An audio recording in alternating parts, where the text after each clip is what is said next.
The ship was never meant to exist. It was a myth whispered in the dark corridors of war, a desperate legend among dying fleets. The galaxy called it Erebus, named after an ancient human god of darkness. A warship unlike any before it, born from myth, built for war. No one knew who built it. No records, no blueprints.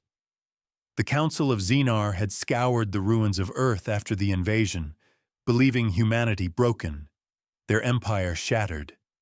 They burned cities, enslaved survivors, and declared the species extinct.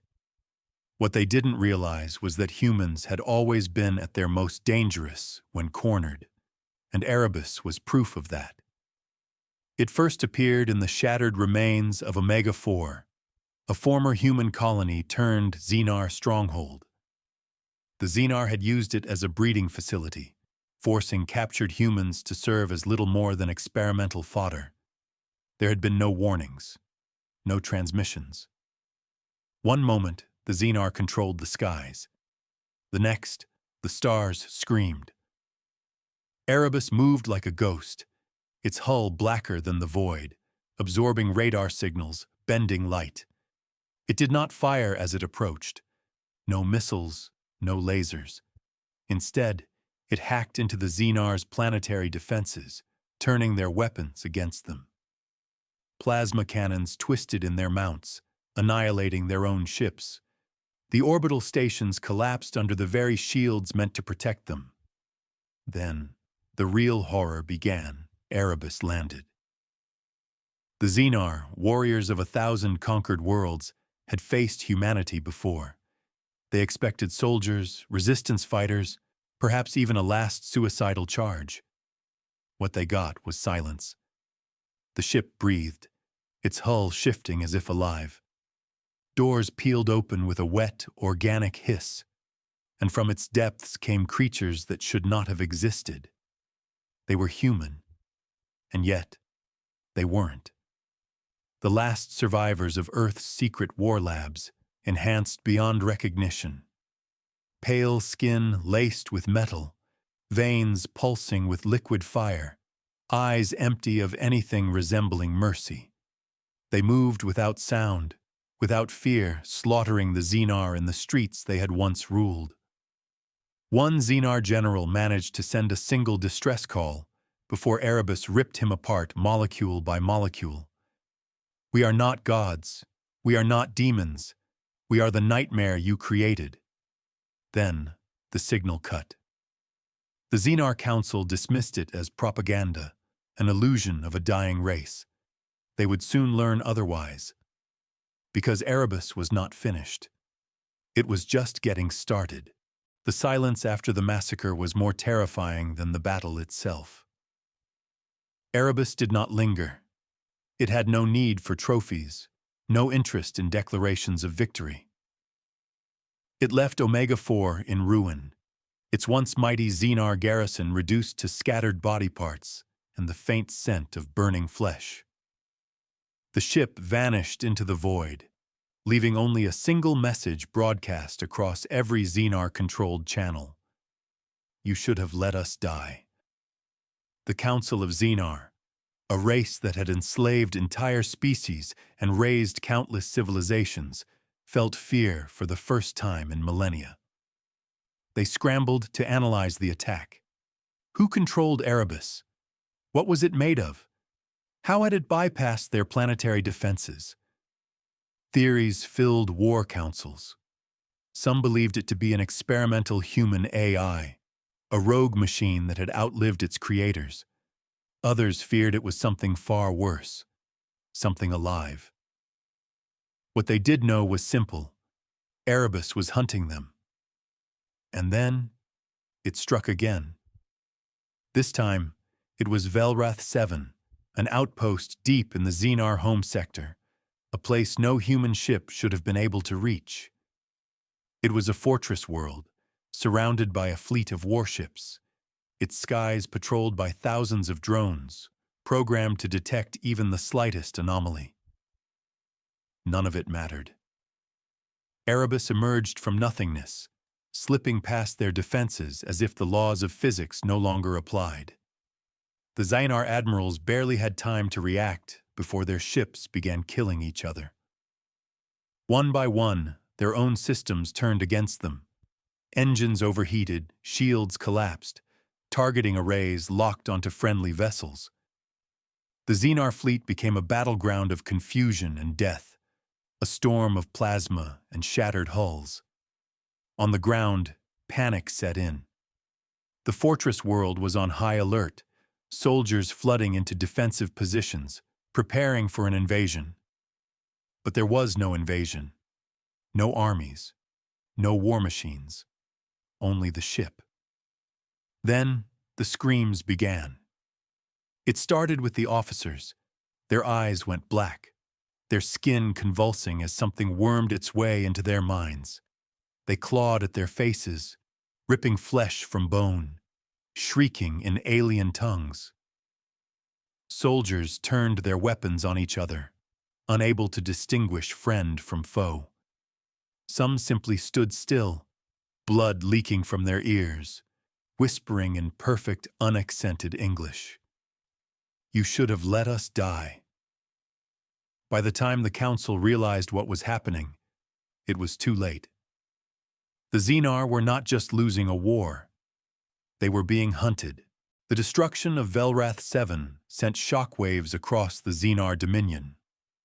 This wasn't just another human resistance cell. This was something far worse, something unstoppable.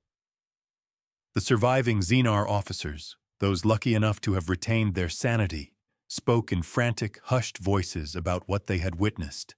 The ship was alive. It did not simply destroy, it corrupted. It wormed its way into their systems, their minds, their very souls.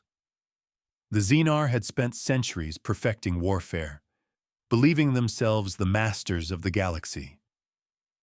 Now they were prey.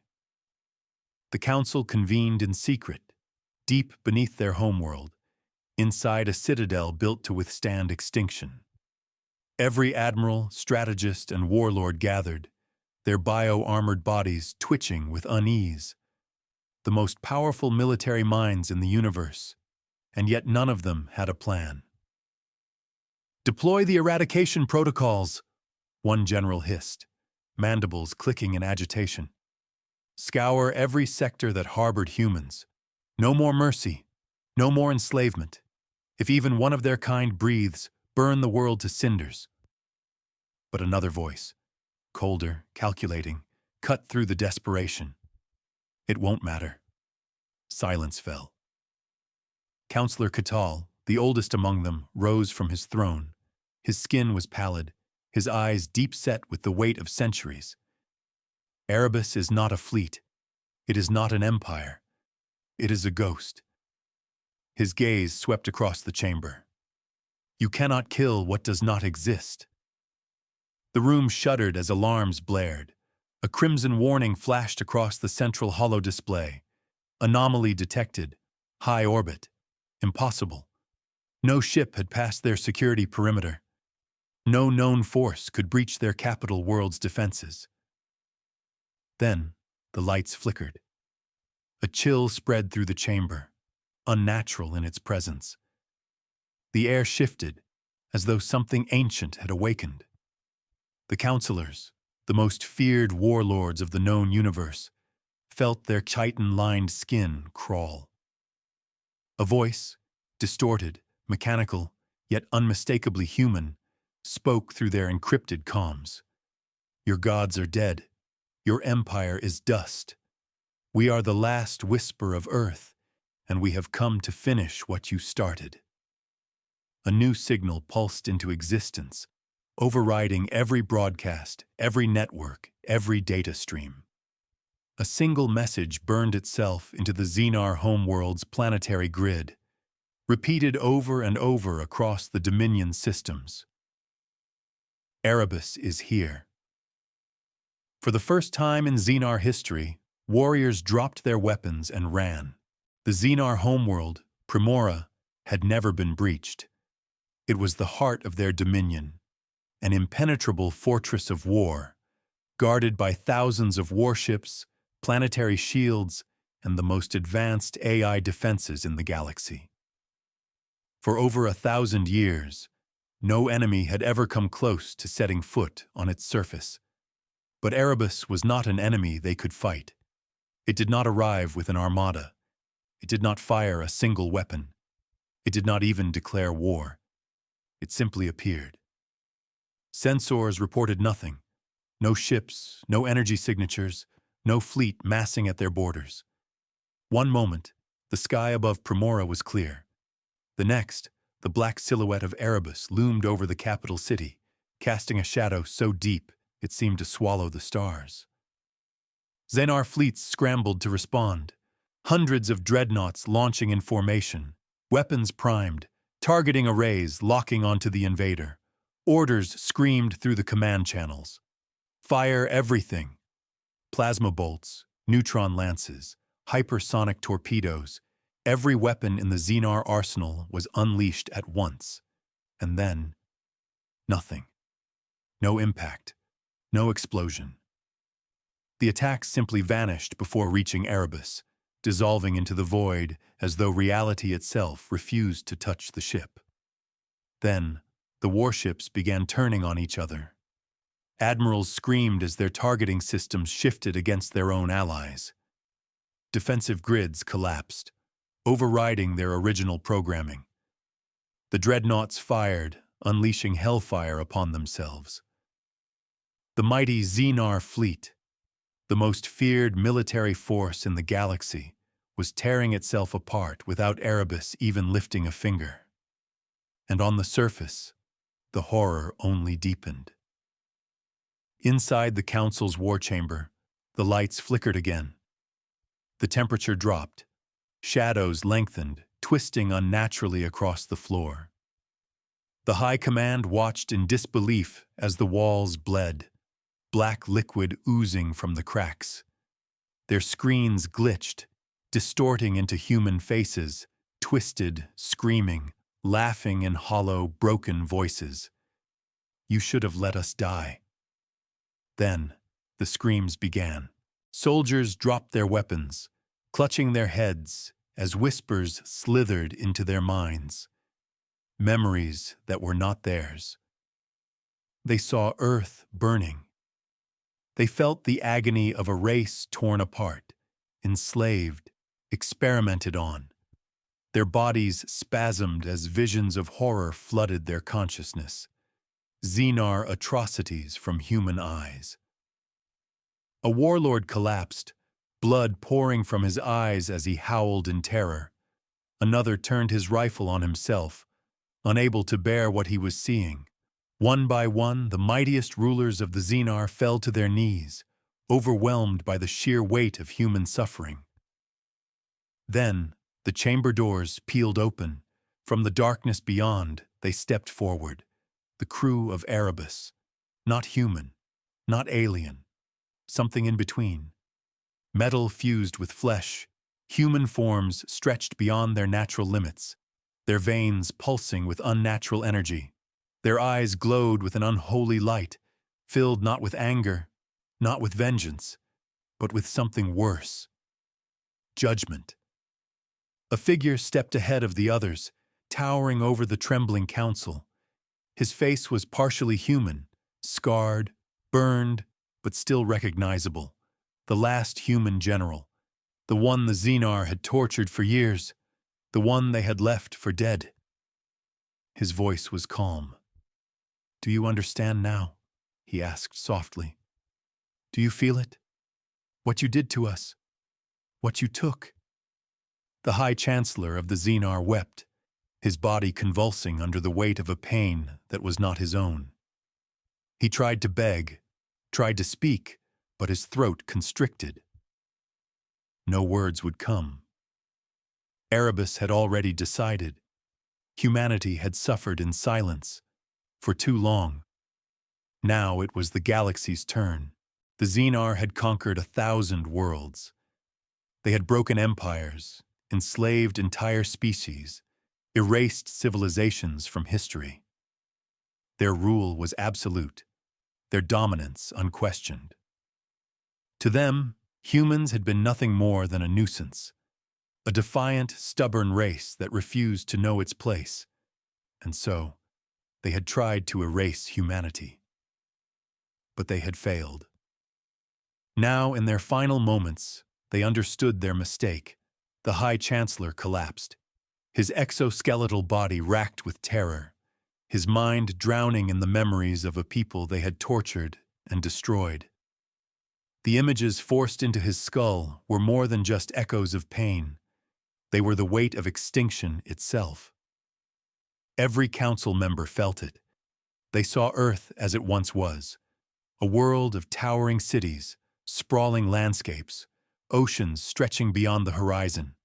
They saw its people, their laughter, their dreams, their endless hunger to explore, to build, to defy the impossible. Then, they saw the fire, the sky burning, the oceans boiling, the screams of children as Xenar warships descended, their soldiers butchering without mercy. They saw the labs, where human survivors had been ripped apart and rebuilt, where scientists had turned them into experiments, breaking their bodies, reshaping their minds, fusing them with machines.